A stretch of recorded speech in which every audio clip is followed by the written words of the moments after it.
everyone.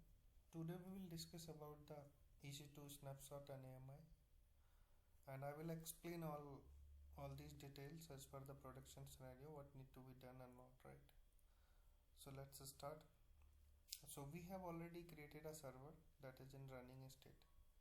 So this is in the production scenarios, we have a multiple servers, so easily how we can identify. So I will let you know all this. So let's suppose this is storage section. We will come into the storage section, okay, and we do have a two volumes, right? So how to take AMI, right, of the server? So I'll show you first. AMI means it will take a complete copy of EC2 servers, right? Whatever the volume it has attached and all data backup, all these things, okay, it will keep. So let's start. Image, create image. Let's suppose, right, web server,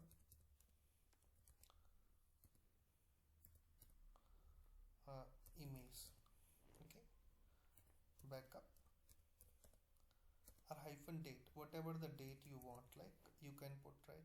So this is the standard way if you are doing manually, even automation as well. So we can go keep these, right? So what does that mean? If you have a highly critical applications and you do not have a downtime, like very critical one, so you can mark this. So it will make sure 100% your snapshot is having all these data. And what does that mean? It has a two volumes, right? So we can delete or termination. If you are going to launch any EC2 instance using this AMI, right?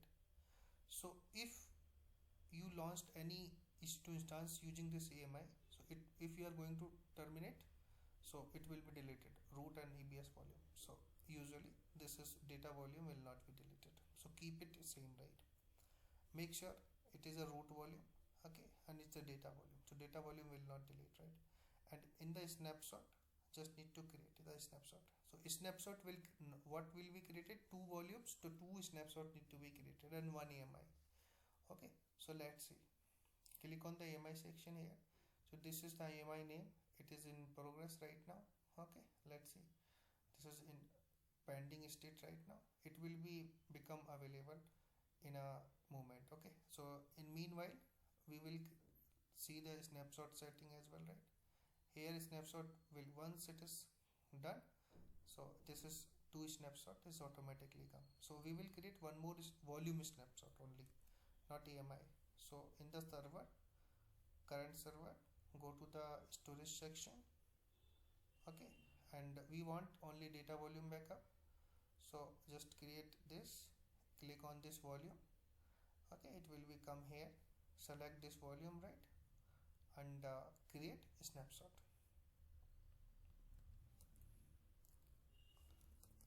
Volume snap, okay, you can do like this, right? Okay, I just create a snapshot.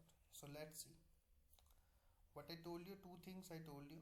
If you had a AMI had a all volume backup by default if you are taking AMI, okay. So what is the difference?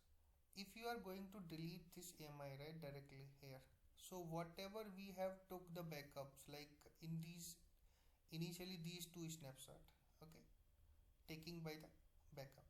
And one more thing, whatever if we are going to create a image, so description should be like this, right? Create by create image, right? Okay. And I will tell you one more thing, right? Progress is 100%, and this is the volume ID, it's volume size, we can check. And one more thing, storage tier is standard, right? Okay, if you want to explore more.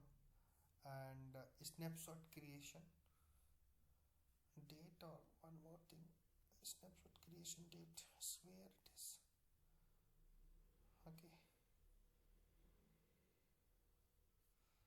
Okay, let's suppose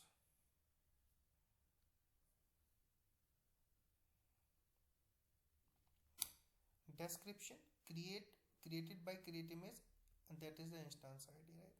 Okay, so which instance and what is the AMI ID? This is the AMI ID, we can get it, okay. These details. and this is the snapshot. So what is the individual snapshot, what is the details, right? So you can check it, the volume snap, this is the volume snap, it's not a AMI part. Okay, I'll tell you, I told you, okay, which is AMI or which is snapshot, how we can differentiate, right? Okay, and this is the things, right? And I will show you how to delete snapshot. So we'll delete volume snap because it is created. So here we need to delete, it will ask a prompt, type delete. Okay, so we just need to delete it, it will be deleted within a moment. Okay, but if you are going to delete AMI, okay, so this is deregister, this is the step to delete the AMI, deregister AMI. And here is clearly, so you will continue incur charges of associated snapshot. So these snapshots already associated with this AMI, but these associated snapshot will not be deleted if you deleted the AMI, right? So deregistered AMI is deleted, but a snapshot is still available. How we can see? This is the this, and let's see. Click on this, right? This is description is coming here because it will not go. Okay, still we can identify these logs and all, right? So we need to delete manually. These are not AMI is deleted, but a snapshot is not deleted. Volume snapshot or AMI, that is the difference. Okay, and differentiate all these things. Deleted snapshot, confirm delete. Else in the production your cost will incur, right? If cost will come, okay, if you are deleting. So this is the cost optimization perspective as well, and still there is no AMI, there is no snapshot. Okay, there is no value. So let's suppose if you want to modify this, right? Modify volume. If you want to modify volume, so you can increase here as a size and click on the modify. Okay, this is the basic step if you want to do, right? If I want to, because 5 GB is already done, if you want to do, so you can modify. Okay, here this is the scenario. Let's suppose I will do that running in the running system, it will be modified. Okay, and if you want, because this is already a test volume, how we will see, this is the volume ID. Okay, and volume state in use, modifying, we have created 5 GB to 10 GB this volume. Okay, this is 5 GB. Okay, this is already a test with the running EC2. I told you at initially, this is a test. Okay, this is the manual, this is a test, and I will go for storage here and see, this is 10, now is 10. Okay, become 10, automatically is upgraded. So that is the EC2 AMI backup and upgrade the volume on AWS console. Thank you guys, thanks for watching. If you like this video, kindly do share and subscribe. Thanks.